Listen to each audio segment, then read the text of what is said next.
جیسا کہ ابھی عرض کیا میری بہن نے، واقعی کوئی بھی کام، جو بھی کام آپ کریں وہ پوری کنسنٹریشن کے ساتھ، رسپانسبلٹی کے ساتھ آپ کریں، وہ ہے دیانتداری۔ اب اس کے اندر ہم دیکھتے ہیں قرآن مجید کی آیت مبارکہ بسم اللہ الرحمن الرحیم سورہ احزاب کے اندر کہ پروردگار عالم ارشاد فرما رہا ہے کہ ہم نے زمین اور آسمان پر اور پہاڑوں پر اپنی امانت کو پیش کیا لیکن وہ ڈر گئے اور انہوں نے اس کو ایکسیپٹ نہیں کیا، لیکن جب انسان پر ہم نے پیش کیا تو اس نے اپنے سر پر اس کو اٹھا لیا اور قبول کر لیا۔ اس کا کیا مطلب ہوا؟ جو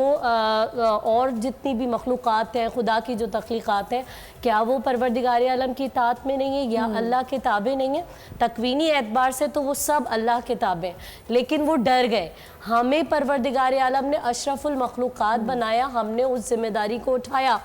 تو اب ہمیں دیکھنا ہے کیا صرف یہ ناپ تول میں کمی کرنا یا اپنے کاروبار کے وقت جھوٹ بول دینا، صرف یہی معاملات دیانتداری میں آتے ہیں؟ جس طرح سے آپ نے بہت اچھا ایکسپلین کیا کہ زندگی کے سارے معاملات میں آپ کتنے سنسیئر ہیں، کتنے لویل ہیں، چاہے وہ آپ کی اپنی ذات ہے، آپ کے ارد گرد کے لوگ ہیں، آپ کی اپنی فیملی ہے، آپ کی اولاد ہے، اور ہم دیکھیں اگر دوسرے معاملات میں ایک استاد اگر اپنی نوکری سے سنسیئر ہو جائے، اپنے طالب علموں سے سنسیئر ہو جائے، یہ دیانتداری۔ ایک طالب علم اپنی تعلیم سے، اپنے علم سے سنسیئر ہو جائے، یہ دیانتداری ہے۔ ایک وہ شخص جو کرسی پہ بیٹھا ہے، واٹ ایور،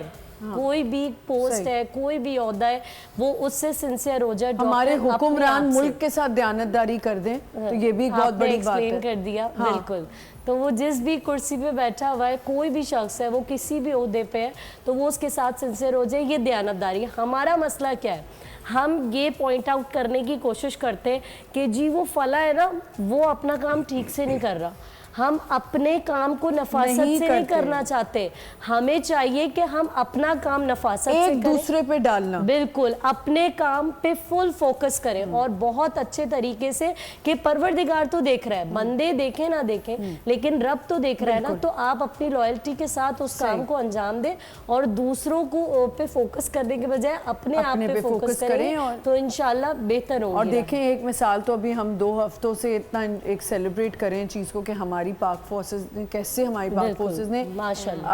دیانتداری کے ساتھ اپنے ملک کے ساتھ دیانتداری کی، اور کیا انہوں نے نتیجہ ہمارے سامنے آیا، رزلٹ کتنا اچھا ہے۔ جی تو ایک تو یہ کہ مفتی صاحب اور میرے ساتھیوں نے بہت اچھے طریقے سے اس کو کلیئر کیا۔ میں بات کو تھوڑا سا آگے بڑھاتے ہوئے بس میں یہ کہوں گا کہ دور حاضر میں اس سیارہ زمین میں بہت سارے لوگ مختلف باتیں کہتے ہیں کہ پانی کا مسئلہ ہے، سرحدی دیواریں ہیں اور بہت سارے اس قسم کی مادی کائنات کی رکاوٹیں ہیں، لیکن مجھے لگتا ہے کہ اگر اس کو کیٹیگرائز کیا جائے، رینکنگ کی جائے، تو یہ جو آنیسٹی ہے حضرت انسان کے اندر، جو سب سے زیادہ اچھی، پیاری، پاکیزہ یا بہت ہی مکروہ اور بہت ہی بدصورت چیز ہے، وہ ہے آنیسٹی، کم یا زیادہ۔ یس، اب یہ بات ہم سب سمجھتے ہیں کہ آنیسٹی جو ہے ضروری نہیں ہے کتابیں پڑھنے سے آئے، ہاں جی، ٹھیک ہے، رنگ و نسل اور مذہب سے بالا تر ہو کے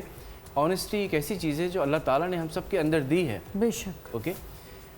ایک سوال میرے ذہن میں آ رہا ہے ویورز کے لیے اسپیشلی، آپ لوگ اس کو آلریڈی جانتے ہوں گے کہ اس دور حاضر میں ہم دیکھیں کہ بہت سارے ایسے لوگ ہیں، میری کیونکہ جاب ہے ایز اے کاؤنسلر، کہ اس قدر ان اوائڈیبل کنڈیشنز میں، اس قدر تکلیف میں،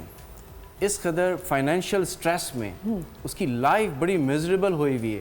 لیکن کیونکہ آنیسٹی کے بارے میں اس کا ایک بلیو ہے، ہاں جی، اس کی ایک کلیئرٹی ہے، تو ابھی بھی اسی دنیا میں ایسے کچھ لوگ دیکھے جاتے ہیں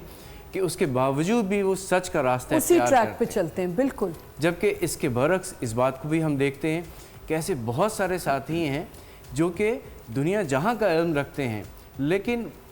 جیسے کہ مفتی صاحب آپ سب ہم جانتے ہیں کہ علم کا جاننا جو ہے یہ کافی نہیں ہے، اس کا سمجھنا بہت ضروری ہے۔ تو بس میں اس بات کو اس طرح سے کنکلوڈ کروں گا